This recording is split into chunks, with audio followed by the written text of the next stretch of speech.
Good morning student. पिछली जो class थी अपने पास कोऑर्डिनेशन कंपाउंड की, उसमें अपने सीएफएससी के बारे में पढ़ा था कि सीएफएससी के according crystal field stabilisation energy या क्रिस्टल फील्ड थ्योरी थी, उसके अकॉर्डिंग अपने पास ऑक्टाहेड्रल कॉम्प्लेक्स और टेट्राहेड्रल जो कॉम्प्लेक्स है वो कैसे बन रहे थे। जो सीएफटी थ्योरी थी उसमें ये बोला जा रहा था कि जो ऑक्टाहेड्रल कॉम्प्लेक्स होते हैं उसमें जो ईजी ऑर्बिटल होते हैं वो कॉर्नर पर प्रेजेंट होते हैं और T2G जो होते हैं वो सेंटर में होते हैं, और जो 6 लिगैंड होते हैं वो हमेशा कॉर्नर से अटैक करते हैं। तो जिसका ईजी ऑर्बिटल की जो एनर्जी होती है वो हाई हो जाती है और हायर एनर्जी ऑर्बिटल में चले जाते हैं, और T2G जो होते हैं वो सेंटर में होने के कारण लिगैंड से जो होते हैं वो कम रिपल होते हैं, रिपल्सन कम होगा, इसका उनकी एनर्जी कम होती है और वो लोअर एनर्जी लेयर में जो होते हैं वो स्टे होते हैं। इसका जस्ट एंटी जो था अपने पास टेट्राहेड्रल कॉम्प्लेक्स था। टेट्राहेड्रल कॉम्प्लेक्स में क्या होता है कि जो T2G ऑर्बिटल होते हैं अब वो कॉर्नर पर होते हैं, और जो 4 लिगैंड होते हैं टेट्राहेड्रल में तो वो 4 लिगैंड कॉर्नर से अटैक करते हैं। तो T2G ऑर्बिटल और जो लिगैंड के इलेक्ट्रॉन होते हैं उनके बीच रिपल्सन होता है, रिपल्सन ज्यादा होगा, इस कारण उनकी एनर्जी हाई हो जाती है और वो हायर एनर्जी लेवल में चले जाते हैं।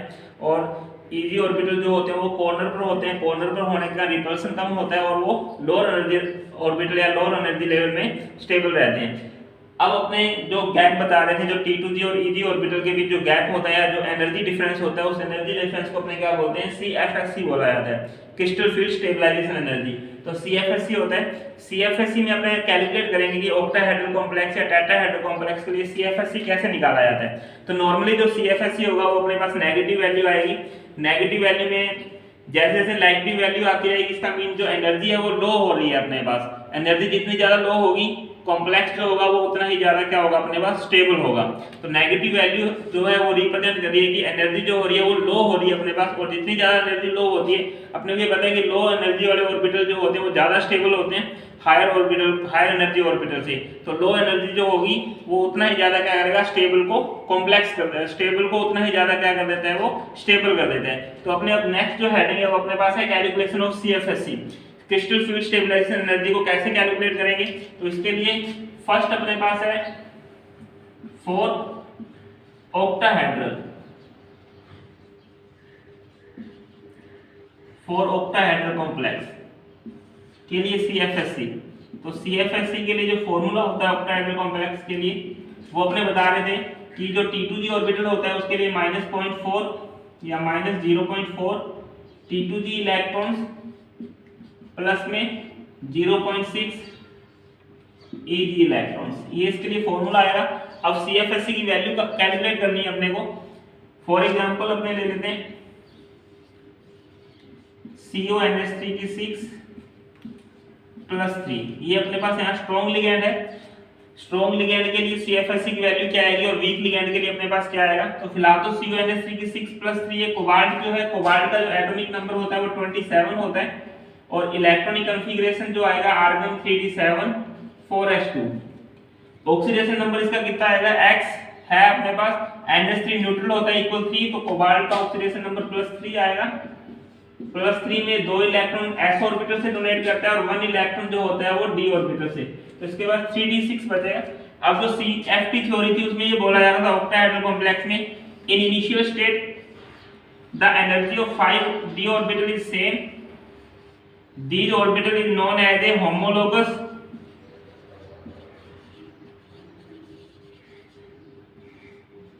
energy d orbitals, homologous energy d orbital या सेम एनर्जी ऑर्बिटल्स बोलते हैं। जब इसके तरफ लिगैंड अटैक करेगा तो इनमें जो होता है वो स्प्लिटिंग हो जाती है, जिसका नेम T2G और EG ऑर्बिटल में स्प्लिट हो जाते हैं। T2G और EG ऑर्बिटल में स्प्लिटिंग हो जाती है। अब जो ऑक्टाहेड्रल कॉम्प्लेक्स होते हैं वो T2G orbital lower energy orbital होते हैं और EG ऑर्बिटल जो होते हैं वो हायर एनर्जी ऑर्बिटल होते हैं। तो इसके पास D6 है, तो 1 2 3 4 5 6। अब जो ये 6NH3 अगर इसकी तरफ अटैक करेगा तो इनमें क्या होगी, स्प्लिटिंग होगी। स्प्लिटिंग से T2G और EG ऑर्बिटल में डिवाइड हो जाएंगे ये। अब NH3 जो होता है वो स्ट्रॉन्ग लिगैंड होता है, इसका इलेक्ट्रॉन की जो टेंडेंसी होगी वो लोअर एनर्जी लेवल में होगी, और लोअर एनर्जी लेवल में क्या हो जाती है, इनकी पेयरिंग हो जाएगी। तो first, second, third, fourth, fifth, sixth, और एक ऑर्बिटल में मैक्सिमम इलेक्ट्रॉन अपने को पता है कितने आते हैं, 2 आते हैं, ठीक है। तो यहाँ 6 हो गया, और EG ऑर्बिटल में इलेक्ट्रॉन जो है वो अपने पास कितने हैं, 0 है। तो अब अपने पास जो T2G और EG ऑर्बिटल आ गए, EG ऑर्बिटल में इलेक्ट्रॉन्स आ गए, अब अपने CFSC EG काउंट कर सकते हैं। तो यहाँ सिर्फ अपने को वैल्यू पुट करनी है CFSC के लिए।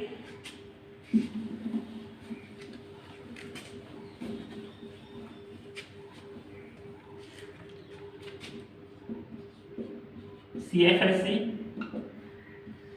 Equal 0.4 minus 0.4 into T2G electron कितने हैं अपने पास 6 प्लस में 0.6 इंटू EG इलेक्ट्रॉन अपने पास कितने हैं 0, तो इसका आंसर कितना आ जाएगा अपने पास 2.4 डेल्टा ओ। ऑक्टाहेड्रल कॉम्प्लेक्स है तो डेल्टा ओ से रिप्रेजेंट कर दिया, तो जो स्ट्रॉन्ग लिगैंड है उसके लिए अपने पास कितना आ रहा है ये 2.4 डेल्टा ओ। अगर ये अपने पास वीक लिगैंड होता CO H2O 6 प्लस 3 तब अपने पास CFSC की वैल्यू क्या आती। इलेक्ट्रॉनिक कॉन्फ़िगरेशन वो सेम ही रहेगा, इसका ऑक्सीडेशन नंबर +3 है तो कोबाल्ट के लिए कितना आएगा अपने पास D6। लेकिन जो अब H2O है वो कैसा लिगैंड अपने पास वीक लिगैंड है, वीक लिगैंड होने की वजह से अब इलेक्ट्रॉन की पेयरिंग नहीं होगी, पेयरिंग नहीं होगी तो इलेक्ट्रॉन जो है वो T2G और उसके बाद कहां जाते हैं हायर एनर्जी ऑर्बिटल EG में जाएंगे, तो D6 है, D6 जैसे ही H2O इसकी तरफ अटैक करेगा COH2 6 प्लस 3, अब H2O जो है वो कोबाल्ट की तरफ अटैक करेंगे तो इनमें स्प्लिटिंग से T2G और EG ऑर्बिटल में स्प्लिट हो जाएगा। अब जो 6 इलेक्ट्रॉन है, अब ये जो H2O जो होता है वो वीक लिगैंड है, वीक लिगैंड होने की वजह से इसमें इलेक्ट्रॉन की पेयरिंग नहीं होगी, तो इलेक्ट्रॉन 1 बाय 1 मूव करेंगे T2G में 3 इलेक्ट्रॉन, देन EG, फिर वापस T2G में, तो 4 इलेक्ट्रॉन T2G में आएगा और 2 इलेक्ट्रॉन अपने पास EG में आएंगे। अब अपने अगर CFSC की वैल्यू कैलकुलेट करते हैं वीक लिगैंड के लिए, ऑर्बिटल अपने पास D6 ही है, जो कॉन्फ़िगरेशन है वो D6 ही है, लेकिन जो वीक लिगैंड है, वीक लिगैंड के लिए अपने पास क्या वैल्यू आ जाएगी इसके लिए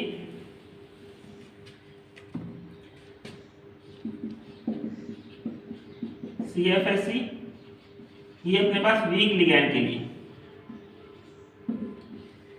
-0.4, T2G में अपने पास कितने इलेक्ट्रॉन आ रहे थे 4 प्लस में 0.6 इंटू EG में इलेक्ट्रॉन आ रहे हैं अपने पास 2, तो ये कितना हो जाएगा -1.6 प्लस 1.2 और अपने पास जो आंसर आएगा वो माइनस कितना आएगा 0.4 CFSC।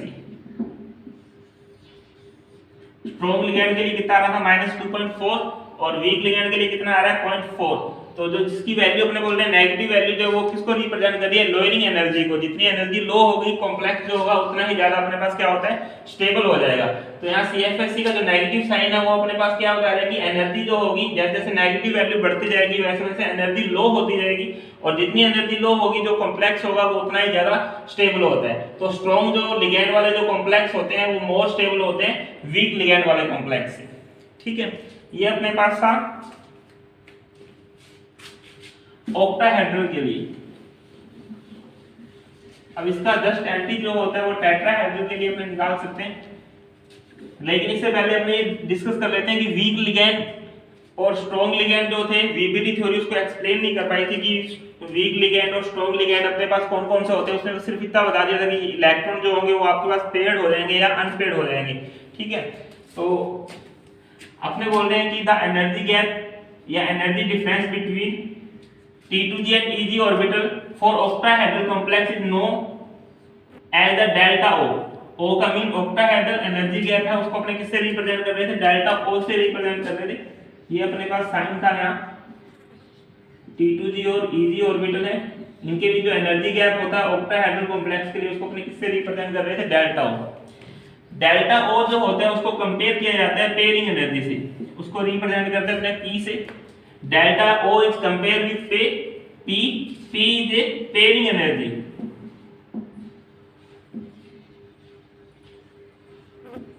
P is a pairing energy। The minimum required energy which pair the electrons into orbitals is known as a pairing energy।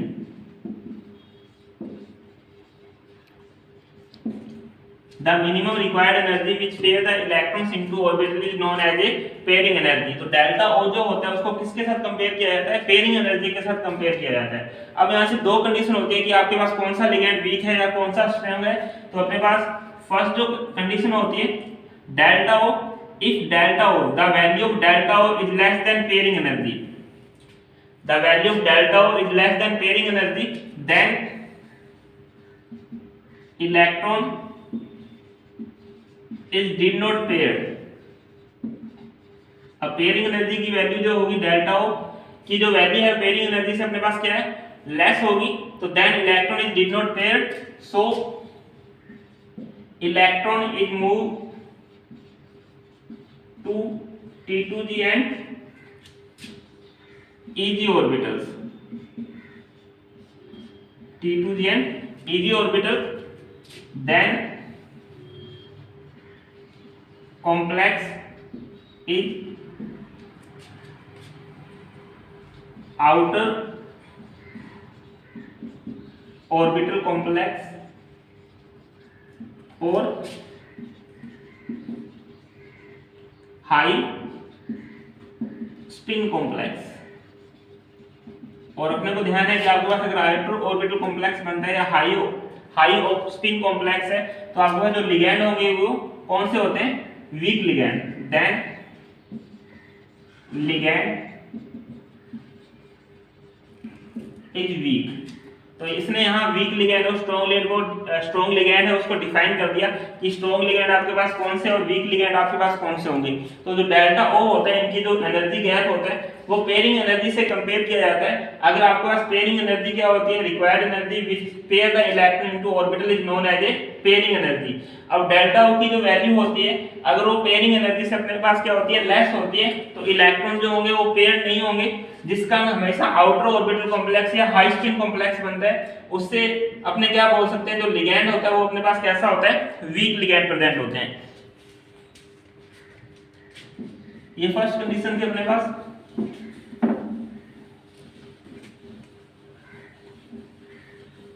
और इसका जस्ट एंटी जो आएगा वो सेकंड कंडीशन में आ जाएगा अपने पास।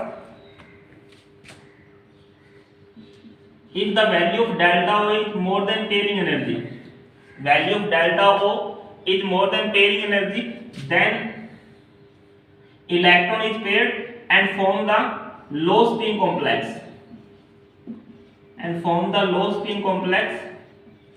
or inner orbital complex.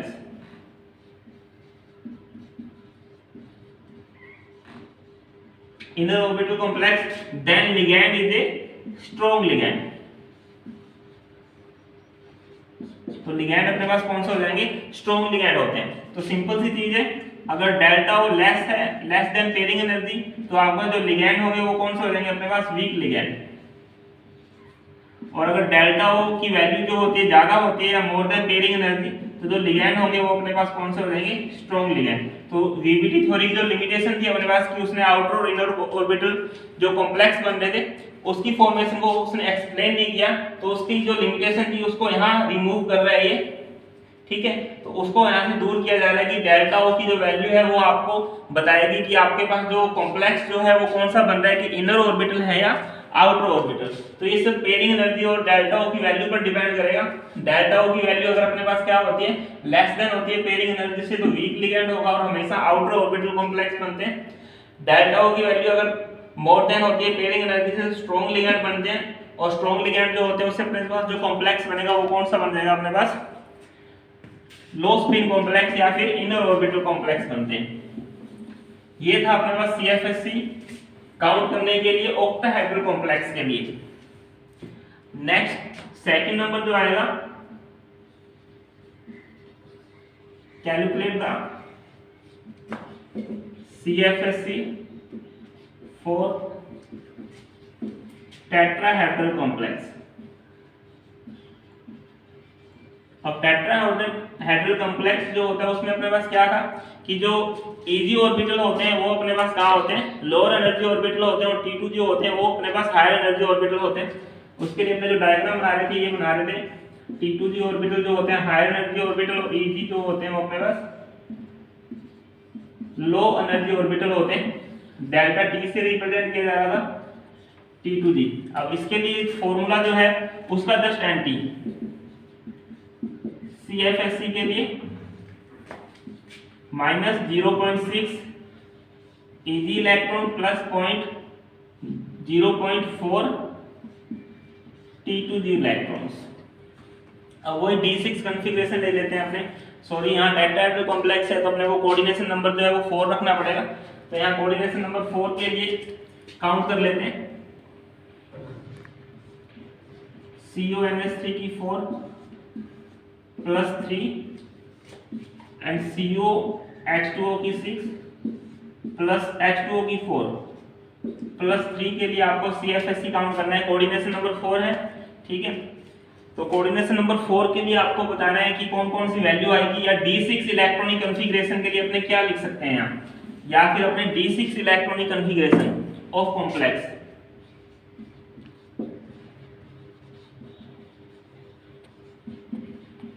D6 electronic configuration of complex के लिए CFSC की वैल्यू क्या आएगी। अगर आपके पास लिगैंड जो है वो कैसे स्ट्रॉन्ग लिगैंड है तो इलेक्ट्रॉन की पेयरिंग हो जाती है, और जो 6 इलेक्ट्रॉन होंगे वो कहाँ होते हैं अपने पास, 4 तो होंगे इलेक्ट्रॉन अपने पास Eg ऑर्बिटल में, क्योंकि यहाँ Eg में 2 ही ऑर्बिटल हैं तो पेयरिंग होगी तो 4 इलेक्ट्रॉन यहाँ और 1 इलेक्ट्रॉन यहाँ, और T2 इलेक्ट्रॉन्स में कितने होते हैं अपने पास 2 इलेक्ट्रॉन्स होते हैं। तो अब आप लोग यहाँ काउंट कर सकते हो। CFSC स्ट्रॉन्ग लिगैंड के लिए कितना आएगा, -0.6 इंटू Eg में कितने इलेक्ट्रॉन है 4 प्लस में 0.4 T2 में कितने इलेक्ट्रॉन है 2, तो ये कितना आ जाएगा 2.4 माइनस 2.4 प्लस में 0.8 0.8, या CFSC इक्वल कितना आ जाएगा अपने पास 1.6 माइनस 1.6। ये तो है स्ट्रॉन्ग लिगैंड के लिए जब आपके पास इलेक्ट्रॉन की क्या हो जाती है, पेयरिंग हो जाती है। अगर आपके पास लिगैंड जो हो वीक हो, D6 इलेक्ट्रॉनिक कॉन्फ़िगरेशन हो और लिगैंड कैसा हो अपने पास वीक हो, कुछ भी हो सकता है ना, D4 5 6 कोई भी कॉन्फ़िगरेशन हो, वो आपके पास स्ट्रॉन्ग या वीक लिगैंड से पेयरिंग करनी है, उसके बाद वैल्यू पुट कर देनी है फॉर्मूले में।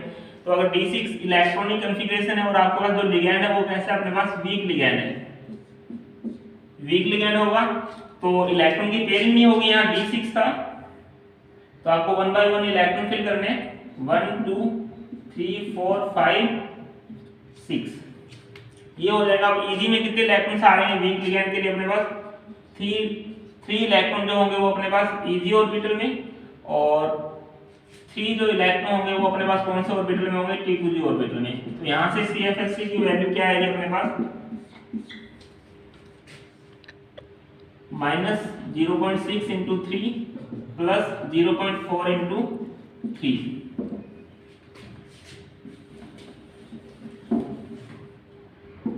तो ये आ गया 1.8 माइनस का 1.8 प्लस 1.2 इक्वल कितना आ गया हमारे पास 0.6 माइनस की थी। तो कौन सा ज्यादा स्टेबल है, इसकी वैल्यू अपने पास माइनस में नेगेटिव है, और नेगेटिव में जितनी ज्यादा वैल्यू होगी वो अपने पास क्या आ रहा है, लो एनर्जी कर रहे हैं, और लो एनर्जी वाले जो कॉम्प्लेक्स होते हैं वो ज्यादा स्टेबल होते हैं। तो इसमें भी जो स्ट्रॉन्ग लिगैंड वाले जो कॉम्प्लेक्स होंगे वो अपने पास ज्यादा स्टेबल होते हैं, ठीक है। तो ये अपने पास कैलकुलेशन था CFSC के लिए कि CFSC को ऑक्टाहेड्रल और टेट्राहेड्रल कॉम्प्लेक्स के लिए अपने कैसे कैलकुलेट करते हैं, जो दोनों के लिए इजी से फॉर्मूले हैं, और यहीं से इसने एक्सप्लेन कर दिया था कि वीक लिगैंड और स्ट्रॉन्ग लिगैंड कौन से होते हैं, क्योंकि जो डेल्टा हो या डेल्टा टी जो भी है उसको पेयरिंग एनर्जी से कंपेयर किया जाता है, और पेयरिंग एनर्जी की वैल्यू कम या ज्यादा हो तो वहां से अपने स्ट्रॉन्ग और वीक लिगैंड को आसानी से आइडेंटिफाई कर सकते हैं। नेक्स्ट अपने पास जो हेडिंग है colour, colour in complex, colour in complex और कोऑर्डिनेशन कॉम्प्लेक्स। तो कलर के लिए सिंपल सी चीज ध्यान रखनी होती है आपको, एक तो इसमें क्या होना चाहिए, आपके पास अनपेड इलेक्ट्रॉन होना चाहिए, मस्ट कंडीशन है वो अपने पास अनपेड इलेक्ट्रॉन होनी चाहिए। तो if complex is carry the, if complex is carry the unpaired electron, then they show the color,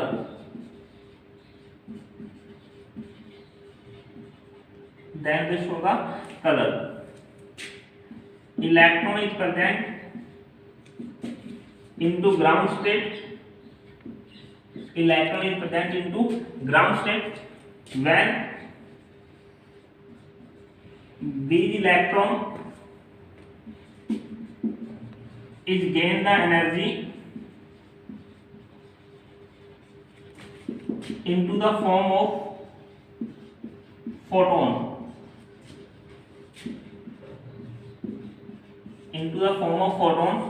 then they goes into higher energy orbitals.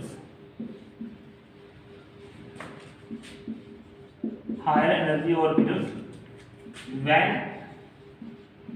electron come down into lower energy orbital, then they release the energy into visible region.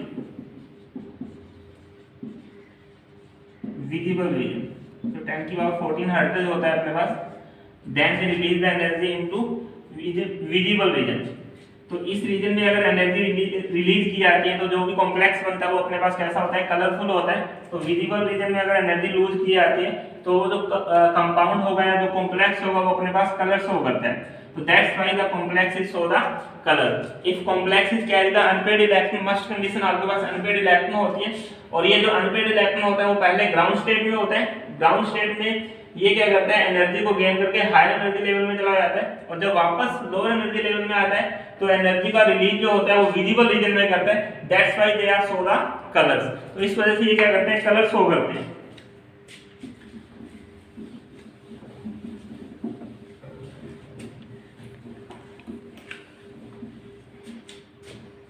For example अपने ले लेते हैं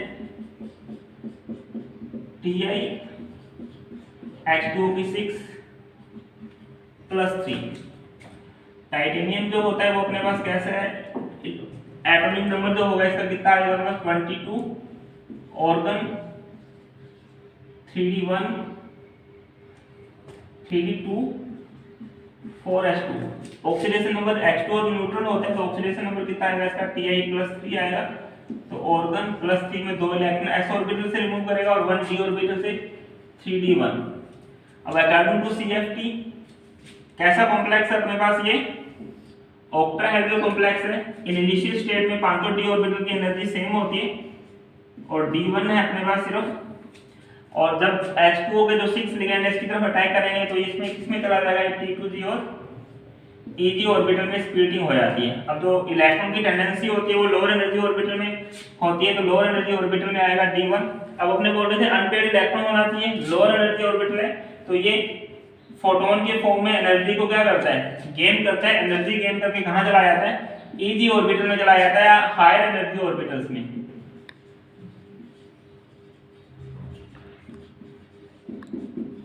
higher energy orbital में when electron comes down into lower energy orbital then they release the energy into visible region.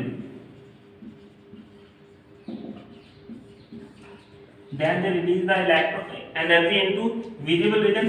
That's why the compound or complex is show the color. इस वजह से complex जो होता है वो क्या करता है, अपने पास कलर शो करता है. तो इलेक्ट्रॉन जो है वो d ऑर्बिटल, ये भी d ऑर्बिटल, ये T2G और ये भी EG जो है वो भी अपने पास कौन सा है, d ऑर्बिटल. तो इलेक्ट्रॉन है वो कहां से कहां मूव कर रहा है, d से d ऑर्बिटल में मूव कर रहा है. इलेक्ट्रॉन जो है वो d से d में मूव कर रहा है. इसका जो कलर होता है कॉम्प्लेक्स में वो कौन से ट्रांजिशन से पॉसिबल होता है, dd ट्रांजिशन. तो complex are show the colour according to dd transitions. तो इलेक्ट्रॉन जो है वो अपने पास कौन से ऑर्बिटल से d ऑर्बिटल में मूव कर रहे हैं. इसका यहाँ dd ट्रांजिशन हो रहा है और dd ट्रांजिशन होगा तो उसमें हमेशा कलर होता है. तो जिसमें अनपेड इलेक्ट्रॉन होंगे वो आपके पास क्या हुआ, कलर शो करता है. Unpaired electron lower energy level में एनर्जी गेन करके हायर में चला जाता है और हायर से जब वापस लोअर में आता है तो एनर्जी का जो रिलीज करता है वो विजिबल रीजन में करता है, जिसका हमें कॉम्प्लेक्स जो होते हैं वो कलर शो करते हैं. तो anything in between D1 to D9 जहां भी आपके पास अनपेड इलेक्ट्रॉन होगा वो आपके पास कलर शो करता है. लेकिन जिसमें D0 इलेक्ट्रॉनिक कॉन्फ़िगरेशन है और D10 इलेक्ट्रॉनिक कॉन्फ़िगरेशन है वो कलर शो नहीं करते हैं क्योंकि इनके पास अनपेड इलेक्ट्रॉन प्रेजेंट नहीं होते हैं. तो जिनके पास D0 है, ऐसे कॉम्प्लेक्स जिनके पास D0 और D10, या तो D0 इलेक्ट्रॉनिक कन्फिग्रेशन है या आपके पास D10 इलेक्ट्रॉनिक कन्फिग्रेशन है, तो ऐसे जो कॉम्प्लेक्स होते हैं वो कलर शो नहीं करते हैं क्योंकि उनके पास अनपेड इलेक्ट्रॉन नहीं होते हैं। तो जिनके पास अनपेड इलेक्ट्रॉन नहीं है वो कलर शो नहीं करेगा। तो अपने पास DD ट्रांजिशन होता है, DD ट्रांजिशन की वजह से कलर शो होते हैं। और मस्ट कंडीशन आपके पास अनपेड इलेक्ट्रॉन, तो anything in between D1 to D9 के बीच अगर कुछ भी है तो कलर शो करता है अनपेड इलेक्ट्रॉन की वजह से। और जिनके पास इलेक्ट्रॉनिक कन्फिग्रेशन में D0 या D10 आता है वो कलर शो नहीं करता है क्योंकि उनके पास अनपेड इलेक्ट्रॉन प्रेजेंट नहीं होते हैं। तो ये अपने पास CFSE से रिलेटेड था कलर के बारे में, और अपने पास जो CFSE कैलकुलेट करना था कंपाउंड के लिए, और CFT थ्योरी जो बैके ने दी थी उसने स्ट्रॉन्ग और वीक लिगैंड को एक्सप्लेन कर दिया कि जो पेयरिंग एनर्जी होती है वहां से पेयरिंग एनर्जी से आप स्ट्रॉन्ग और वीक लिगैंड को इजीली आइडेंटिफाई कर सकते हो। अब जो अपने पास नेक्स्ट क्लास के लिए जो टॉपिक है, एक तो आपके पास बच जाएगा कि stability of coordination compound, factor affecting the stability of coordination compounds से रिलेटेड है, एक use of the coordination compounds, दो टॉपिक है बाकी अपने पास, और एक स्पेक्ट्रोकेमिकल सीरीज है, एक टॉपिक वो है। तो 3 टॉपिक है। तो आई होप कि जो कल की क्लास होगी उसमें ये सब अपने पास कंप्लीट हो जाएगा। Thank you.